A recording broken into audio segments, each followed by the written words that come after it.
राधे राधे। कुछ लोगों का मानना होता है कि भगवान की भक्ति के लिए पूजा पाठ, कर्म कांड, तपस्या, यज्ञ जैसे जैसे साधनों का प्रयोग लेना पड़ता है। आज की हमारी कथा भी इसी से संबंधित है।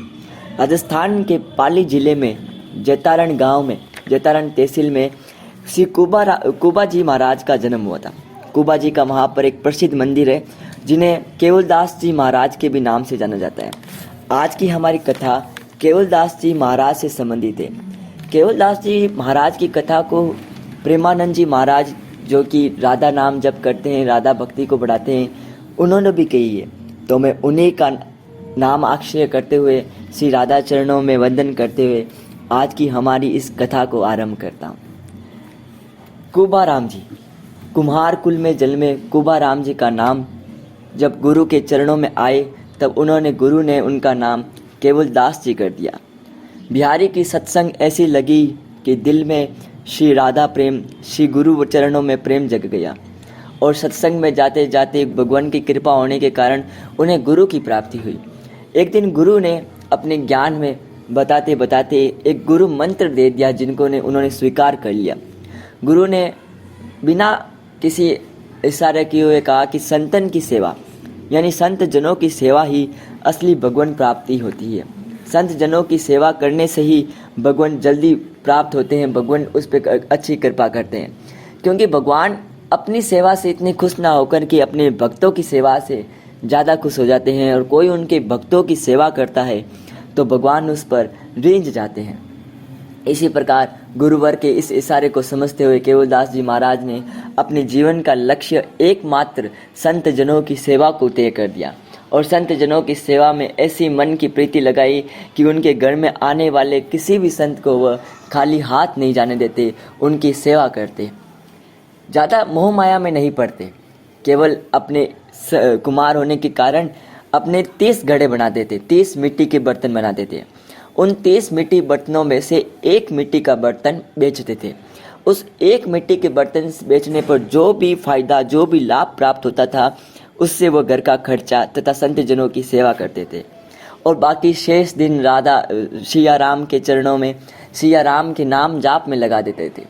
इससे उनका मन मोह माया में ना पड़ करके सिया राम जी के चरणों में सदैव लगा रहता था। एक दिन उनके घर पर संत जनों की बड़ी मंडली आई। संत जनों की अक्सर बड़ी मंडली होती है जिसमें संतों की संख्या 10-20 से भी ज़्यादा होती है, लेकिन केवलदास जी के घरों में केवल एक मिट्टी के बर्तन से बचने वाले लाभ से ही उनका घर चलता था।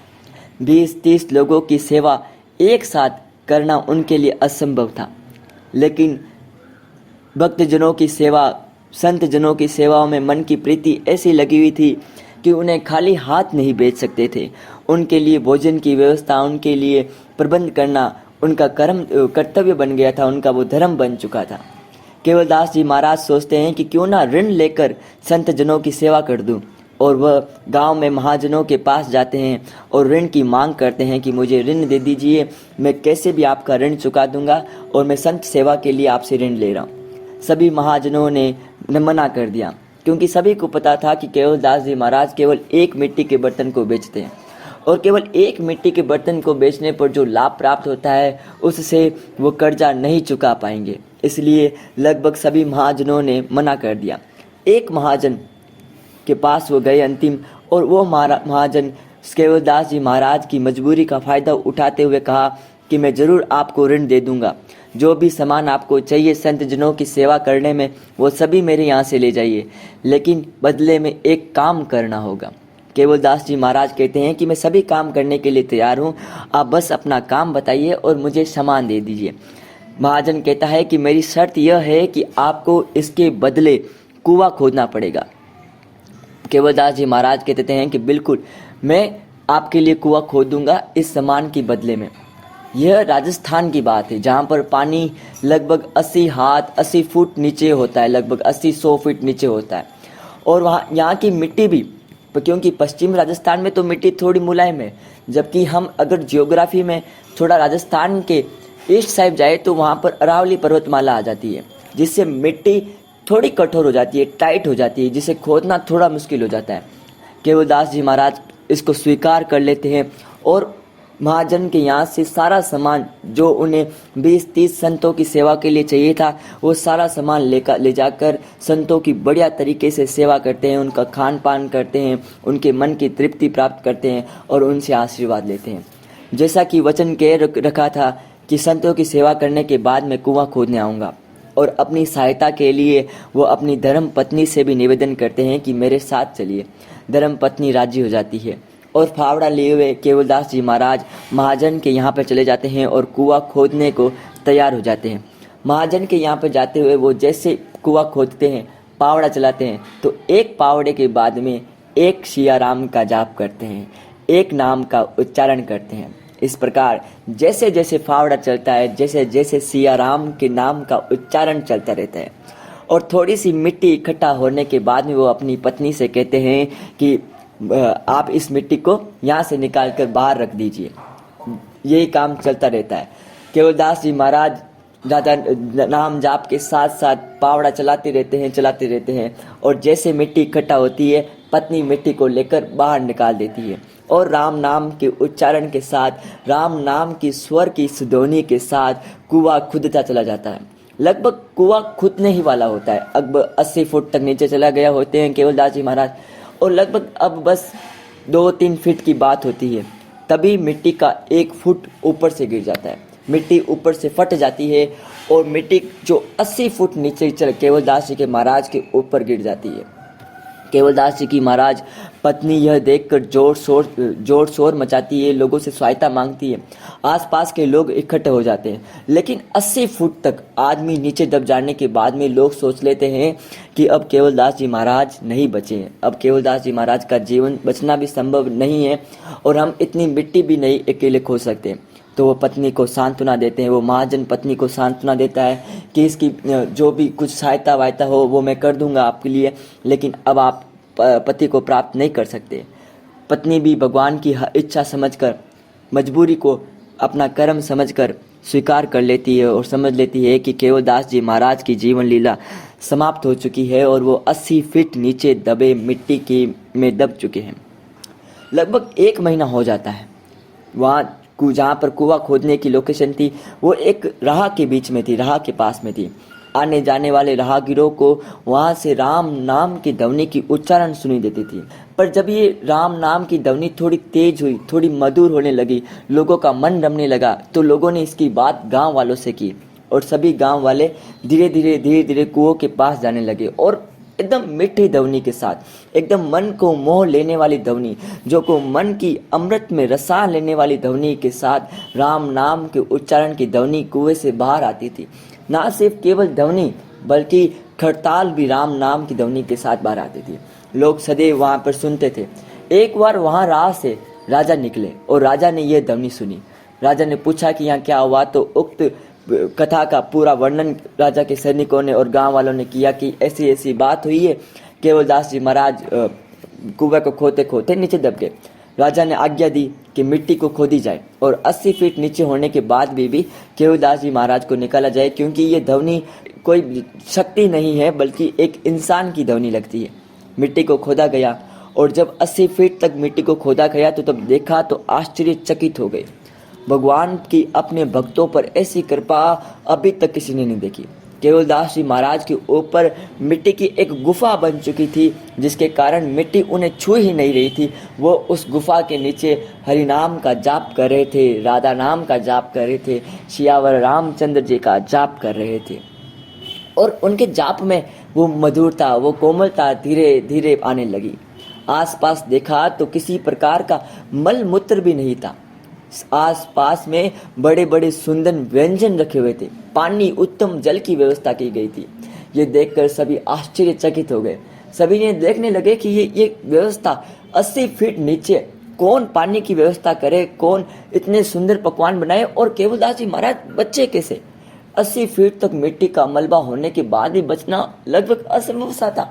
तो फिर राजा ने केवलदास जी महाराज के चरणों में प्रणाम किया कि आप बहुत बड़े हरि भक्त हैं और आपकी हरि भक्ति के कारण ही आज आप जिंदा बचे हैं। केवलदास जी महाराज की ख्याति दूर दूर गांवों तक पहुंची। दूर दूर गांवों से लोग केवलदास जी महाराज के दर्शन करने के लिए आने लगे। लेकिन केवलदास जी महाराज पुनः अपनी उसी सादगी युक्त जीवन को जीने लगे। सभी संतों की उसी प्रकार सेवा करते। जो भी घर में संत आता उसकी सेवा को ही अपना धर्म, उसकी सेवा को ही अपना कर्म समझते और बाकी समय रात नाम जाप में अपना व्यर्थ लगाते। धीरे धीरे एक संतों की टोली केवलदास जी महाराज के यहाँ पर आई। उन संतों की टोली में एक बड़े ही सुंदर भगवान की मूर्ति थी। बड़ी ही सुंदर, मन को मोह लेने वाली मूर्ति। ऐसे लगता हो जैसे सिया राम रामचंद्र जी स्वयं उस मूर्ति में समा गए हैं, स्वयं उस मूर्ति में उपस्थित हो गए हैं। केवलदास जी महाराज ने जब वो मूर्ति देखी संतों की हाथों में, तो केवलदास जी का महाराज मन उस एक टक मूर्ति को देखते हुए रह गया। केवलदास जी महाराज के मन में अत्यंत प्रेम उभरने लगा, अत्यंत प्रेम जागने लगा। वो कहने लगे कि काश ये भगवान मेरे यहाँ पर ही रुक जाए तो मैं नित्य इनकी सेवा करूँ, नित्य इनके दर्शन करूँ, नित्य इनके आगे गान गाऊँ, नित्य आगे इनके भजन करूँ, नित्य इनके नृत्य करूँ इनके सामने। केवलदास जी के मन में ये भावना जैसे ही उमड़ी, संत जनों की सेवा होने के बाद में संत जनों ने केवलदास जी महाराज से आज्ञा ली कि अब हमें जाने की आज्ञा दीजिए। केवलदास जी महाराज आज्ञा मतलब कहते हैं कि वहाँ संत जने घर से निकलने के लिए तैयार हुए और जैसे ही उन्होंने मूर्ति को उठाने का प्रयास किया तो मूर्ति अचल हो गई। मूर्ति एकदम टाइट हो गई, भारी हो गई और कोई भी संत उसे उठा नहीं पा रहा था। लगभग 2-3 संतों ने प्रयास किया, अत्यंत प्रयास किया कि भगवान चालो, निवेदन किया, उनसे प्रार्थना की, लेकिन केवलदास जी महाराज के घर से वो मूर्ति जा ही नहीं रही थी। फिर केवलदास जी महाराज ने उन संतों से प्रार्थना की कि लगता है भगवान का मन यहाँ पर लग गया है, आप मुझे आशीर्वाद दीजिए और मुझे भगवान के चरणों की सेवा करने का ये सौभाग्य दीजिए। संत जनों ने भी भगवान की इसको आज्ञा समझकर स्वीकार कर लेते हैं कि अब भगवान की इच्छा हो गई है यहाँ पर रहने की, तो इनको यहाँ पर ही रहना दिया जाए। केवलदास जी महाराज को इनकी चरणों की सेवा करने का ये शुभ अवसर दिया जाए। और आज भी वो मूर्त केवलदास जी के यहाँ पर उपस्थित है। इसी प्रकार वो नित्य भगवान की सेवा करते रहते थे, नित्य भगवान का भजन पूजन और संतों की सेवा करते रहते थे। एक दिन केवलदास जी महाराज के मन में आया कि वो द्वारिका जाए। द्वारिका जाने के बाद में वो जो शंख चक्र होता है जो संत लोग लगाते हैं, उस चक्र को रच को अपने ऊपर लगाए, उस चक्र का छाप अपने ऊपर लगाए। ये मन में प्रेरणा लिए हुए केवलदास जी महाराज अपने घर से द्वारका की तरफ निकल जाते हैं। रास्ते में उन्हें भगवान की आवाज़ सुनाई देती है और मन में आवाज़ आती है कि मेरा कर्तव्य संत जनों की सेवा करना है। यदि मैं द्वारिका चला गया तो मेरे पीछे संतों की सेवा कौन करेगा, और यदि मैं संतों की सेवा करूंगा तो द्वारिका नाथ स्वयं मेरे घर पे आ जाएंगे। वो भगवान की आज्ञा समझकर पुनः केवलदास जी महाराज अपने घर पे चले जाते हैं और संतों की उसी प्रकार सेवा कर लग जाते हैं। और एक दिन स्वयं ही जो शंख चक्र की छाप जिसकी मन में अभिलाषा लिए हुए केवलदास जी महाराज द्वारिका जा रहे थे, वो स्वयं केवलदास जी महाराज के शरीर में उपड़ने लगी, शरीर में अंकित होने लगी। इसी प्रकार का एक अन्य चमत्कार और था कि जब गंगा सागर से मिलती है तो एक समय आया कि जब गंगा का पानी गंगा सागर से मिल नहीं रहा था, दोनों के बीच में एक टापू बन चुका था, दोनों के बीच में गंगा का पानी अलग दिखाई दे रहा था, गंगा सागर का पानी अलग, सागर का पानी अलग दिखाई रहा था।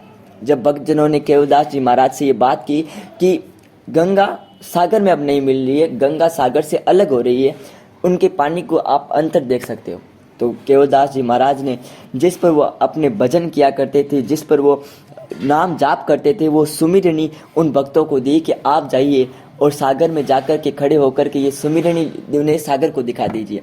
सागर स्वयं अपनी गंभीरता को छोड़कर गंगा को अपने आप में समाहित कर देगा। उसके बाद में भक्तजन जाते हैं वहाँ पर, सागर को ये सुमिरनी दिखाते हैं और उसके बाद में गंगा का जल और सागर का जल एक हो जाता है। इसी प्रकार के और अन्य चमत्कार केवलदास जी महाराज ने अपने भक्तजनों को दिखाया था। कहते हैं कि भगवान की सेवा में हमें किसी प्रकार के यज्ञ, किसी प्रकार के कर्म कांड की नहीं आवश्यकता होती है।